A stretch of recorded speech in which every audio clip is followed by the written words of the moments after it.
passive man in singleness and dating there'll be a passive man in marriage. It's like, no, that's not how this chick works. But I think you're right. A lot of guys are just being lazy and they want to not have to do the work. Give the guy compliments. Like, dudes are not used to being complimented. If you think about this, you're dating somebody else's husband or you're dating somebody else's wife by just dating to just date.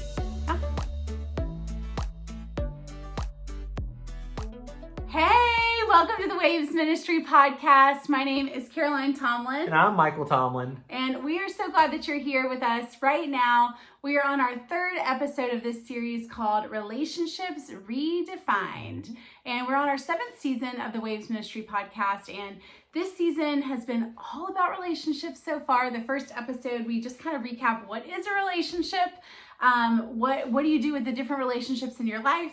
Last episode, my dear husband, he interviewed me on a topic that I've wanted to talk about for a long time, singleness. So if you have any single ladies or single people that you're connected to, or maybe you are one, you should go check it out because... Epic nuggets dropped on how to navigate that season. Yeah. So certain things I just never felt like I could share. I can now. So this episode, though, I am so excited to be flipping the switch and I'm going to be interviewing this guy right here. So many of you are wondering about him and just his life and things like that, but you're going to get to know his heart a little bit better as he talks today about pursuit. But before we join in diving into that topic, I got to ask you, because this changes on the daily for my husband because he is a music fanatic. He plays the keys and the guitar, and I think he can sing. He would say that he can't, but I would say he can. Anyway, but he loves music, and he's always listening to new things, and he's introducing me to new things. So my question for you is, what has been your latest jam? So it does change regularly, but I will tell you, my jam has actually been Cody Carnes, particularly... I'll Take You at Your Word. It's on his new album, and it's good. He really hit his stride last year. I was never a big fan of him up until last year, and then last year I was like, okay, all right, this is good. Well, it's so funny because every time I feel like I get in the car with you, you always immediately turn on his music. And even the other day we were on our way somewhere and I get in the car, the kids are in the back, and he immediately starts playing Cody Carnes, and the kids are like, oh, again, we already listened to this. But he's really been loving. There was a new song that got released today by Victory that was really good. So really? What, do you know the name? No. Go look it up. Just hit today. It was good. Just go look it up. Yeah. So I already talked a little bit about the first 2 episodes of this season of the Waves Ministry podcast. But this week, like I said, we are talking about pursuit. And I just want to ask you, to get the ball rolling on this topic, what is the definition of pursuit? So when people ask me this kind of stuff, I don't like to take a cultural stand on what definition is, because culture defines a lot of things. I like to say, well, what does it really, really mean? And I actually had to go look it up. It is to follow someone in order to catch them. It is to seek a relationship with someone in a persistent way, to seek or attain or accomplish a goal over a long period of time. And ooh, I like that. To accomplish something over a long period of time. And so it really is this pursuit isn't just like this one-time thing. Mm-hmm. It's a consistent persistence over a long period of time.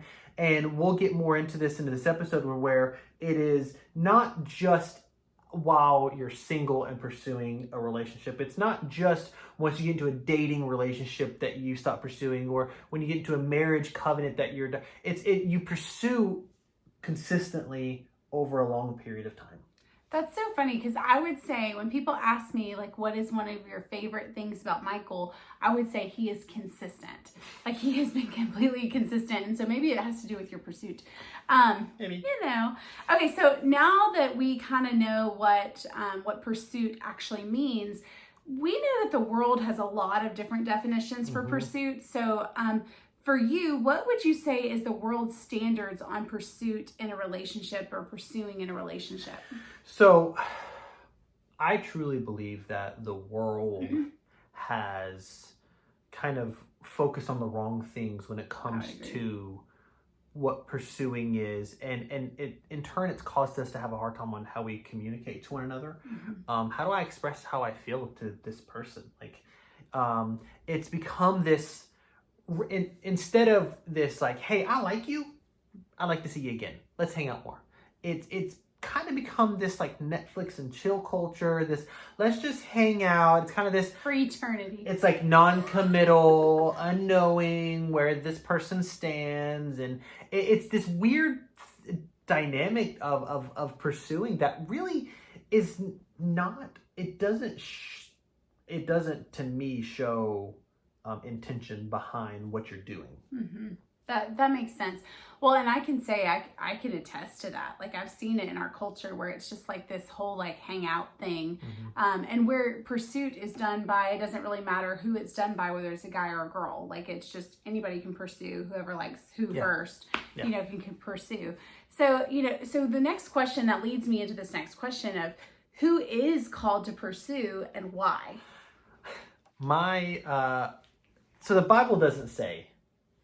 Like there's no clear like one of the many things the Bible is not like crystal clear on. Yeah, but and you know, a woman could be flirtatious. A woman could drop some hints like, hey, you know, but I think ultimately the men are really the ones that I believe should be pursuing, because it shows initiative, it shows leadership.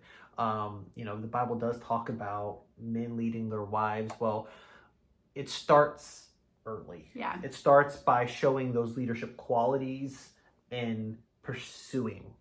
Right. So. Well, and I think too, men are like a lot of them are hardwired to pursue, to chase, that's why they like hunting and fishing and sports. And I mean, girls like those things too. But I would say men like them kind of to like a different degree. Well, sometimes. Steve Harvey actually talks about how men are hardwired to be hunters. Yeah. They're meant to hunt. And wow. That goes to what you're saying. I mean, men are hardwired to chase after, to go after what they desire. That's right. And I see oftentimes in working with young ladies, there's almost been a flip in our culture where it's gone from the men pursuing, like in my mom's era or my aunt or uncle's era, like it was always the dude pursuing, to now in this era as young adults, as teenagers, it's totally cool for the chick to pursue. Yeah. And so, like, what do you think are some of the reasons that we've had this flip from men pursuing to women pursuing? Well, honestly, there's a few reasons. I think that culture, first off, deflated masculinity.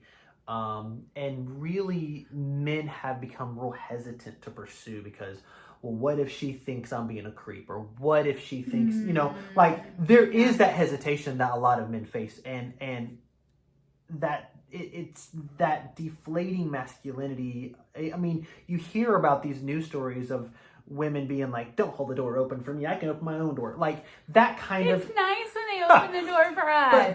But that's like that kind of stuff where you're like, you know, it makes men hesitant.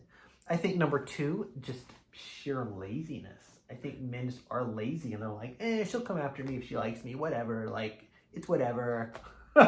And the last one, honestly, is because I don't think guys know how to pursue. Which, if you're listening to this episode and this podcast, that would be the big reason why you're listening to the Waves Ministry podcast, is because you're saying, how do I pursue?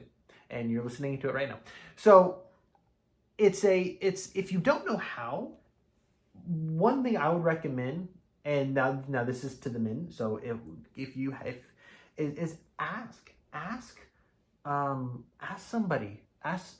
somebody who you see who's married or who's in a long-term relationship. Say, hey, how do I pursue this girl? Or ladies, hey, I like this guy. How do I get him to pursue me? Like, it's okay to ask and get mentors when it comes to those relationships. That's right. I think there is such a state of fatherlessness in our country and in our world, really. Yeah. And so because of that, there's been a lack of fathering, of teaching men how to be men, right? Like we have a lot of women teaching men how to be women and how to be men. Yeah. Right? Like, I can't tell you how many young men I have mentored as a youth pastor. And it's like, they don't really need me. They need a man speaking into them. That's true.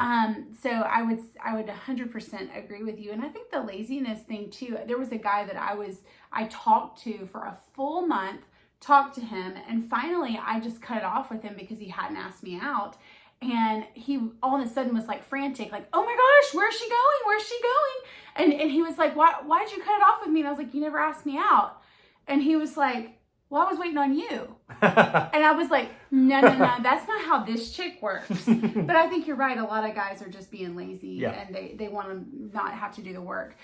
So we've talked about what the world says. We've talked about what Michael says, what Caroline says. What does the word say about pursuit? So in Ephesians 5, it talks about how husbands are called to lead their wives and lay down their life for their bride, just as Christ laid down their life, his life for the church. And a boyfriend is not a husband. So let's make this abundantly clear. A boyfriend is not a husband. It does not come with the same commitments. It does not come with the same... but you can practice laying down your life. You don't get the benefits of a husband, okay, if you're not in covenant. Like, I cannot make this abundantly clear.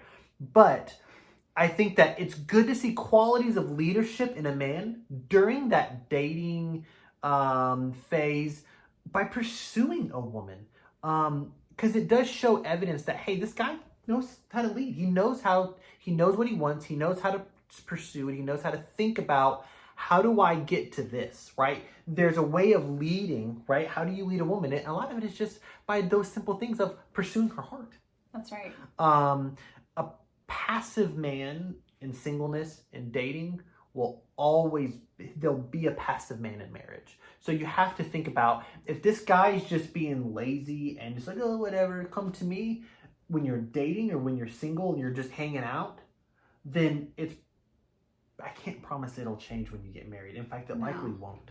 Probably get worse. Yeah. What are some practical ways? Because here's the thing, like, you may just see someone and think they're cute or think that they're a fun person to be around, but like, how do you actually know whether you as the dude, are ready to pursue someone? In the words of John Christ, I say, check your heart. Where are you spiritually? Do you have the capacity for a relationship? Like, are you in school and you got all the extracurriculars and you got a job and you got all this stuff and you really don't have time to devote to a relationship? Like, is your capacity there for a relationship? I am in the camp of you marry with intention, or you date with the intention to marry. I don't think you should ever date just to date. Like, whatever. It fills my time. It fills the void of, like, I'm lonely. I've got nothing else better to do, so we'll just have someone to hang out with. Like, I think that if you date, I think that you should date with the intention to marry. And because if you think about this, you're dating somebody else's husband or you're dating somebody else's wife by just dating to just date. I would agree. I would completely agree. Well, and I think too, like, there have been times in my life where I remember, like, one of my family members asking me, like, well, why aren't you dating? Like, what's going on? I'm like, no, I could. And I remember saying, well, I could be going on dates right now. Mm-hmm. But I was like, but this family member has this health issue. I just got a promotion at my work. I'm traveling a bunch for waves. Mm-hmm. And I was like, if I were to get into a relationship in the next 3 months, I'd be a terrible girlfriend. Like, and I remember saying that, and I was like, I knew it. Like, you can know that about yourself too, and whether your heart is even healed enough from past relationships, past hurts, even maybe your past with your family, whether you're ready to enter into a relationship, where you're not bringing all this baggage in, right? Yeah. So what are some things, because here's the thing, as a woman, I know for myself that I have compromised as far as what the bare minimum, like I have talked to the guy way longer than a month when he hadn't asked me out on a date. I have done things like that where I've compromised because I thought they were cute, or I didn't see any other prospects, or, I was like, what else am I supposed to do? And so, like, I know that I have done that, and I had to eventually for myself go, okay, what are my non-negotiables, right? And that's how I coach. There's a young lady I remember coaching, and I said, you need to write down what your non-negotiables are up front. So what are some things that should bare minimum be expected when it comes to being pursued? Be asked out. Oh my gosh. Pretty simple. Be asked out. Be treated with respect. If the man's not respecting you in the beginning, he's not going to respect you later on. Be treated with respect. Communication and that, and they give clarity to what are their intentions. You know, like we have a friend who is there was never intention behind her guy friend. I don't know, like it's like there's clear, this is what I'm after, right? I'm after your heart. I'm after marriage. I want to see where this goes. And if it doesn't work out, then great. It doesn't work out. Hopefully you can figure that out early on than later on. But when I met Caroline, only after a few days of us talking, when I was like, hey, okay, hold up. I'm starting to get real feelings here. And he did. He was like, I got feelings. I don't know. there's a whole lot that comes with being with me. I got kids. I got a busy job. Got an ex-wife. I got all this that goes on that I'm like, I need to know if you're on board, because if you are, I'd love to see where this goes. If you're not, I understand, but that prevents me from being hurt and it prevents you from being hurt. So right. I was very clear in the beginning of where I was headed, and look where it led us. And I know for me, it was really refreshing just to have someone that intentionally set the direction, because leaders, they point people in direction. So what should a girl do? So that being said, if they find themselves in a situationship, a flirtationship, but not a relationship. I love those. If you find yourself in one of those categories, what should a girl do if she finds herself in a place like that and she's not being pursued the way that she knows she should be? Or if she's having to do more of the pursuing. I'll say it once and I'll say it again. A passive man in dating or in singleness will be a passive man in marriage. If he's not respecting you, if he's not praying with you and for you, if he's not being intentional behind his actions and his words, then run. Straight up. When we were first working on this podcast, we were talking about this question, I was like, walk. I'm like, walk away, run away. You do not want to be a part of that. I think it's okay to give the hints and the little flirty things, but honestly, if he wants you, he'll pick up on it and he'll get to you. Something that was said to you is, hey, your husband will move heaven and earth to get to you. And that's right. By God, I sure did. And it's so funny because I had not been pursued properly. One of the major prayers that my mentor and I prayed was that my husband would be in hot pursuit after me. And boy, was he. Anyway, so how do women on the other side of things, if maybe a guy's shy, or maybe they're not confident, or maybe they haven't been taught, but how do women show guys that they're interested without taking over on the pursuit thing? Yeah, because some women have that big personalities and they kind of just take charge, which is cool. You and I have those personalities. But honestly, ladies, make it a point to talk to the guy, in person, on socials, react to their stuff on Instagram, comment on their whatever. I know a lot of people think Facebook is for us old folks, but honestly, just interact with them consistently. Give the guy compliments. Dude, dudes are not used to being complimented. And if you drop compliments to a guy, it's going to leave an impression. Affirmation's a big deal for dudes. Most dudes. A lot of men want respect. In fact, no, men want respect, but being complimented, hey, I like your shirt today, or hey, I like your shoes. Your hair looks good. Simple stuff. It didn't have to be anything weird or creepy. Your eyes are so lovely. I'm lost in the pools of your eyes. Don't do that. No, but compliment them. I think that leaves a lasting impression on guys, because guys just aren't used to being complimented. So I would talk to them, compliment them, find ways to be around them. Yeah. So you are excellent at this, pursuing after you've been together. Like, he is great at this. Like, even a girl at my work yesterday was like, oh, because he like brought me a loaded tea to work, you know, because he just wanted to be able to see me. So like, how do you continue to pursue even after you've been together?